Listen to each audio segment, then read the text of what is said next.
Hi, in this tutorial I'm going to show you how to hyperlink to another sheet in LibreOffice Calc. So for example, I will type here points text and I would like to hyperlink this text to another sheet. So if I would like to do it, I need to add a new sheet. I am now in sheet 2, so I need to go back to sheet 1. Then I need to select this text and I need to go to insert and I need to go to hyperlink. Alternatively, you can use shortcut Ctrl K to do it. And now we need to select document.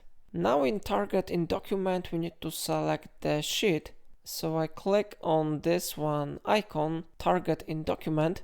I need to click on the plus button on the left side of sheets and I need to select sheet 2. Now I click apply and I close this window. Then I need to click apply button and I need to click OK to save changes. After that, if I will press and hold Ctrl from my keyboard and I will click on this one cell, I will be redirected to sheet 2. How you see, sheet 2 has been successfully opened here. So it's all for today. If I helped you to use it, remember to like this video and subscribe my channel, and please let me know in comment if it solved your problem.